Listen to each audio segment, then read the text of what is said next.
फजलुर रहमान साहब को लेके अब कमेटी तश्कील दी जा रही है बातचीत के लिए। आपको एतराज़ है मौलाना साहब से मुज़ाकरात करने पर, और अगर है तो उसकी वजूहात क्या हैं? बिस्मिल्लाहिर्रहमानिर्रहीम। बहुत शुक्रिया जी। देखिए, कमेटी तश्कील दे दी गई है जी। मैं बड़े तवील अरसे से जो मेरी एक रिजर्वेशंस थी, मेरी भी और मेरी पार्टी की सुन्नी इत्तेहाद कौंसिल की, कि ये ना हो कि एहतजाजी तहरीक के दौरान बीच रास्ते मौलाना साहब हमें छोड़ के तो चले जाएं। लेकिन चूंकि गुज़श्ता रोज़ मौलाना साहब ने जो प्रेस कॉन्फ्रेंस की, एक तो उन्होंने मेरे बारे में नेक जज्बात का इजहार किया, अच्छे अल्फाज का इंतखाब किया, उस पर मैं उनका शुक्रिया भी अदा करता हूँ और मैं उनका एहतराम करता हूँ। देखें, एक डेमोक्रेटिक इंसान हूँ। मैंने ये बात बिल्कुल वाज़ह कही थी कि मैं 6 जमाती इत्तेहाद का हिस्सा हूँ। मेरी जमात तहरीक तहफ़्फ़ुज़ आईन पाकिस्तान के अंदर शामिल है, सुन्नी इत्तेहाद कौंसिल। और उसके अंदर अगर तमाम जमातें इत्तफाक़ राय से या कसरत राय से JUI के साथ जाने का फैसला करती हैं, तो मैं बीइंग ए डेमोक्रेटिक पर्सन तमाम जमातों की राय का एहतराम करूंगा और मैं उस एहतराम करने का पाबंद भी हूं। अगर सिर्फ मेरी जमात की हद तक बात हो तो फिर सिचुएशन डिफरेंट होगी, लेकिन जब आप एक अलायंस में होते हैं तो जाहिर है आपको बाकी तमाम जमातों की आरा को एहतराम देना होता है। तो इमरान खान साहब ने भी महमूद खान अचकजई साहब को मैंडेट दिया है कि वो नेगोशिएट करें, तो मेरा ख्याल है कि महमूद खान अचकजई साहब अब इसके ऊपर फॉर्मली बात को आगे बढ़ाएंगे। वो मैंडेट भी, उसको भी बहुत से लोग चैलेंज कर रहे हैं ना। फवाद चौधरी साहब ने अभी रिसेंटली कहा है कि मैंडेट दे दिया फिर नीचे से कालीन खींच लिया। वो कह रहे हैं कि पार्टी के जो जेन्युइन वर्कर थे, पुराने लोग थे, उनके पास कोई इख्तियार बचा नहीं है। जो लोग आ गए हैं वो इक़्तिदार के भूखे हैं और वो सिर्फ और सिर्फ ताकत हासिल करना चाहते हैं। यही असल में रोड ब्लॉक बन गए हैं खान साहब का जेल से बाहर आने के दरमियान। इस पर क्या व्यू है आपका? अच्छा, देखिए, फवाद चौधरी साहब के बयान के ऊपर मैं कमेंट ना करूं तो मुनासिब है, इसलिए कि वो पाकिस्तान तहरीक इंसाफ का अंदरूनी मामला है और हमारे साथ तो चूंकि एक आर्जी सेटलमेंट है और मैं हमेशा अवॉइड करता हूं कि PTI के जो इंटरनल अफेयर्स हैं उसके ऊपर किसी राय का बाहर बरमला मीडिया के अंदर इजहार करूं। मैं अपनी राय का इजहार जो कंसर्न्ड फोरम है, कोर कमेटी का है, पॉलिटिकल कमेटी का है या खान साहब का है, मैं वहां पर अपनी राय का इजहार कर देता हूं। तो लेकिन ये बात कहना कि लोग रुकावट हैं या लोग मकसद है ये लीडरशिप नहीं है, इस बात से बहरहाल मैं इत्तफाक नहीं करता। पाकिस्तान तहरीक इंसाफ की जितनी भी इस वक्त क़यादत बाहर मौजूद है, जो पार्लियामेंट के अंदर है, नेशनल असम्बली में है, सेनेट में है, रिस्पेक्टिव प्रोविंशियल असम्बलीज के अंदर है, जाहिर है वो लोग कैदोबंद की सऊबतें बर्दाश्त करके, टॉर्चर बर्दाश्त करके, अपने अपने सेक्रीफाइसेस दे के इस जगह पर पहुंचे हैं। आप ये नहीं कर सकते कि किसी भी बंदे के को डिस्क्रेडिट कर दें या उसे डिसओन कर दें अपनी पर्सनल लाइकिंग या अनलाइकिंग की बुनियाद के ऊपर। तो मैं ये समझता हूं कि जो लोग मौजूद हैं, जाहिर है वो पार्लियामेंट में अपने हलके की आवाम के वोटों के साथ आए हैं, इमरान खान साहब के एतमाद की वजह से आए हैं, तो उन्हें जाली क़यादत कहना या उनके ऊपर इस चीज़ की इस हवाले से बात करना, ऐसे नुक्ता नज़र की मैं कम अज़ कम हमायत नहीं करता जी। नहीं, और इसके साथ साथ देखें, अलायंस तो रही है ना, बेशक सुन्नी इत्तेहाद कौंसिल में वो लोग शामिल हो गए, लेकिन आप भी उनको एक अलाइड पार्टी कहते रहे हैं। आपका ये ख्याल है कि उसमें कुछ ऐसे लोग हैं जो कॉम्प्रोमाइज्ड हैं, जो किसी और के लिए काम कर रहे हैं? उसकी वजह आवाज़ तो उठ रही है। वो कह रहे हैं कि जो जेन्युइन लोग हैं ना, उन्हें शाह महमूद साहब की मिसाल दी कि उनको जेल से बाहर वो आने देना नहीं चाहते, मुझे मिलने नहीं दे रहे और बहुत से लोगों को मिलने नहीं दे रहे। उन्होंने कहा कि मैं 6 महीने 1 साल जेल में रहा। कुछ ऐसे लोग हैं जो पेशावर से उठ के कसूर आते हैं, जलसा करके चले जाते हैं, उन्हें कोई नहीं पूछता। तो आपको भी ये शकूक व शुबहात का आपने इजहार किया लीडरशिप से, PTI की अपनी इत्तेहादी पार्टी से, कि कुछ लोग आपके अंदर कॉम्प्रोमाइज भी हो सकते हैं? नहीं, मैं बरमला इस बात का इजहार करता हूँ जी, मेरे इल्म में कोई कंप्रोमाइज्ड आदमी नहीं है। देखें, अगर हम जेल में नहीं गए या वो जो अराकीन बाहर बैठे हैं इस वक्त, उनमें से कुछ अराकीन जेल में नहीं गए या जमानतों पे बाहर आ गए, तो इसमें उनका कसूर नहीं है।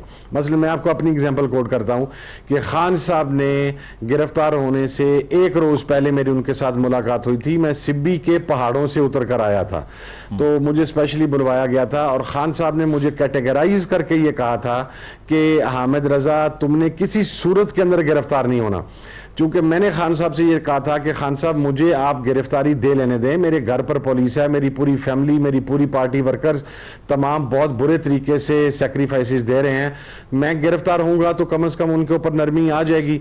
लेकिन खान साहब ने मुझे कैटेगराइज करके कहा, और कुछ और अशखास थे जिनको मेरे सामने डायरेक्शन दी गई कि आपने किसी सूरत के अंदर गिरफ्तार नहीं होना, आपने इन एनी केस इलेक्शन तक पहुंचना है। तो ये कहना कि वो कंप्रोमाइज्ड हैं, सर कोई कंप्रोमाइज नहीं है, ये इख्तलाफ राय हो सकता है और है। देखिए जिस तरह मैं हूं, मैंने अपनी जाती कैपेसिटी में या अपनी मदर पार्टी सुन्नी इत्तेहाद कौंसिल की कैपेसिटी में मौलाना फजलुर रहमान साहब से इत्तेहाद की मुखालफत की। अच्छा, इसका कतन ये मकसद नहीं है कि पार्टी ग्रुपिंग का शिकार हो गई। कुछ साथी मेरी राय से मुत्तफिक हैं, कुछ मेरी राय से मुखालिफ हैं, लेकिन इसको ये कहना कि जनाब ये कोई इतना बड़ा बहरान पैदा हो गया। देखिए सेंटर ऑफ ग्रेविटी है इमरान खान। इमरान खान की जात के ऊपर इमरान खान साहब की पूरी पार्टी और उनकी तमाम इत्तेहादी जमातें बिल्कुल मुत्तफिक हैं। 0.1% भी किसी किस्म का कोई शकूक शुबहात नहीं है। बाकी अब जिस तरह बजट सेशन था, मैं आपको अर्ज करता हूं, लास्ट डे पार्लिमानी पार्टी में ये डिस्कस हुआ कि हमें बाइकआउट करना चाहिए या हमें प्रोटेस्ट की तरफ जाना चाहिए। अब दो मुख्तलिफ आरा थी। इन आरा का ये मतलब तो नहीं है कि वहां पर पार्टी टूट गई या कोई पार्टी के अंदर ग्रुपिंग हो गई। जो लोग पार्लियामेंट के अंदर पहुंचे हुए हैं, जाहिर है वो समझदार बाशऊर सियासी लोग हैं और हर फर्द अपनी एक जाती राय रखता है। और पार्लियामेंट पार्टी के अंदर उस राय का खुल के इजहार करता है। माजरत, उमर अयूब साहब का पार्टी रुकनियत से इस्तीफा देना, शेर अफजल मरवत साहब के शुएब शाहीन साहब के खिलाफ बयानात, शहरियार अफरीदी का पार्टी छोड़ देना, फवाद चौधरी का पार्टी लीडरशिप पे हमले करना, ये सब डिवीजन नहीं है, ये डिसएग्रीमेंट है मामूली सा, आपको लगता है? अच्छा सर, मैं आपको अर्ज कर दूं, उमर अयूब साहब ने पार्टी की रुकनीत से कोई इस्तीफा नहीं दिया। मेरा मतलब उमर अयूब साहब कौमी असेंबली में भी ओहदे से जो उन्होंने इस्तीफा दिया, मेरे पर्सनल नॉलेज में है, क्योंकि कुछ चीजें आपके पास अमानत होती हैं, अब वो बाहर आ गई हैं तो मैं आपको खोल देता हूं। आज से 20 दिन पहले मैं उस मुलाकात में मौजूद था जब उमर अयूब साहब का यह मैसेज खान साहब को कन्वे किया गया कि 2 सीटों की जिम्मेदारी लीडर ऑफ द अपोजिशन की और पार्टी के सेक्रेटरी जनरल की, उसमें वो इंसाफ नहीं कर पा रहे। ये उमर अयूब साहब का रेजिग्नेशन देने से 20 दिन पहले की मैं आपको बात बता रहा हूं, जो मेरी प्रेजेंस में खान साहब के साथ जेल के अंदर हुई। खान साहब ने कहा कि आप उन्हें कन्विंस करें कि वो दोनों जिम्मेदारियां निभाते रहें, पूरी करते रहें। अब मसला ये है कि वो एक इंसान फील करता है कि लीडर ऑफ द अपोजिशन की जिम्मेदारी इन इटसेल्फ इतनी बड़ी है, उसे 90+ पार्लियामेंटेरियंस को भी टेक केयर करना है, उसको पार्टी की पॉलिसी को भी डिस्क्राइब करना है, उसके बजट की एक एक चीज को डिस्कस करना है।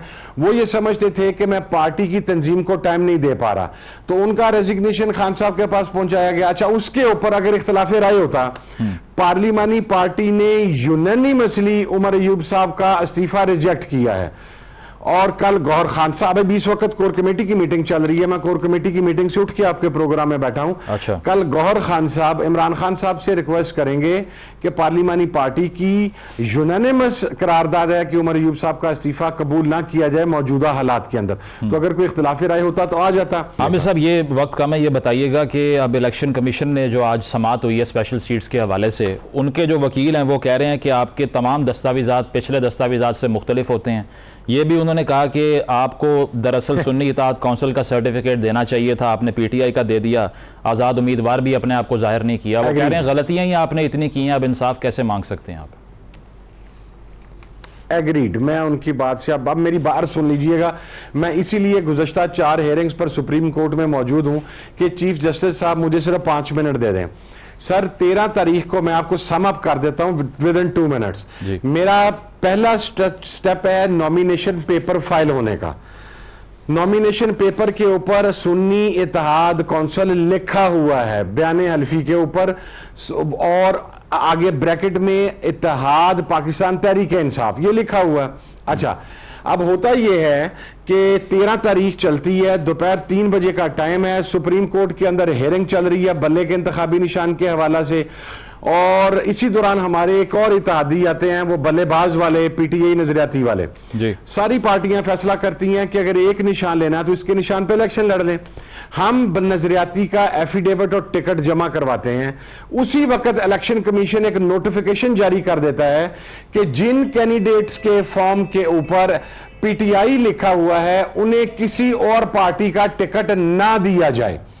उसके बाद मैं अपना टिकट विड्रॉ करता हूं, मैं अपना टिकट नजरियाती का विड्रॉ करता हूं और मैं उनसे कहता हूं कि आप मेरा एसआईसी का टिकट ले लें।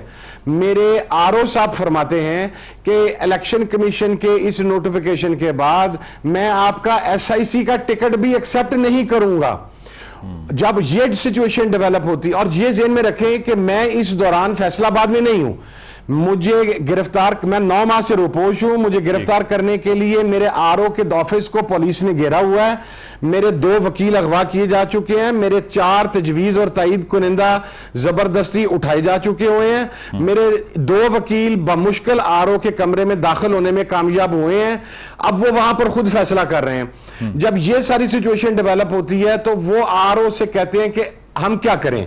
वहां पर वकला मुशावरत के बाद एक लेटर लिखते हैं जो रिकॉर्ड के ऊपर है कि सुप्रीम कोर्ट में बल्ले की समाअत जारी है, अगर बल्ले का निशान बहाल रहता है तो हामिद रजा को बल्ले का इंतखाबी निशान दे दिया जाए, अगर बल्ले का इंतखाबी निशान बहाल नहीं रहता तो मुझे शटल कॉक दे दी जाए, क्योंकि आरओ साहब सुन्नी इत्तेहाद कौंसिल का टिकट मेरा एक्सेप्ट करने के लिए तैयार नहीं है। ये डॉक्यूमेंट इलेक्शन कमीशन के अंदर मौजूद है। चलें, ठीक है, और उन्होंने सुप्रीम कोर्ट में पेश किया है। अब आखिरी बात मेरी सुन लीजिएगा, वहां पर इलेक्शन कमीशन के वकील ने गलत बयानी की, झूठ बोला कि मुझे शटलकॉक का निशान इसलिए नहीं दिया गया कि शटलकॉक का निशान किसी और को दे दिया गया था, अवेलेबल नहीं था।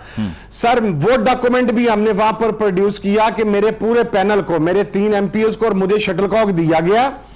उसके बाद रात, ये 11:30 बजे दिया गया, उसके बाद रात 3 बजे मेरा इंतखाबी निशान तब्दील करके मीनार कर दिया गया। उस हवाले से हम डीआरओ के पास अपील में गए। मेरा जो NA 104 के कागजात हैं वो निकाल लें।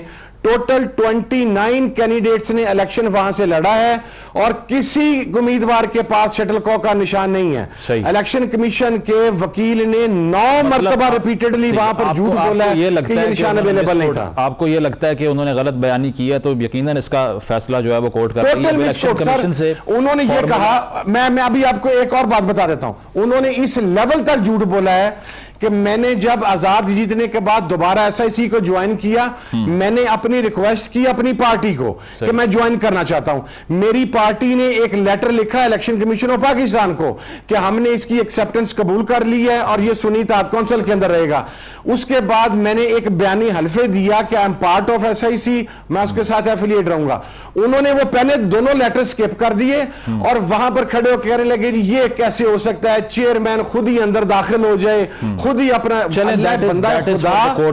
एफिडेविट है। बिल्कुल, कोर्ट जो है इसको जरूर डिसाइड करेगी। इलेक्शन कमीशन से फॉर्मूला मांगा गया। बहुत शुक्रिया हामिद रजा साहब, मेरे पास वक्त कम है इस पर ना। कल तक ये समाअत अब मुलतवी हुई है और जिस तरह से हामिद रजा साहब का मौक़िफ़ है इस पे कि जो निशान उन्होंने तलब किया वो उनको मिला नहीं, फिर उन्होंने पहले सुन्नी इत्तेहाद काउंसिल की टिकट दी वो भी एक्सेप्ट नहीं हुई। देखना यह है कि ये तमाम फैक्ट्स कोर्ट में इस्टेब्लिश हो सकते हैं या नहीं।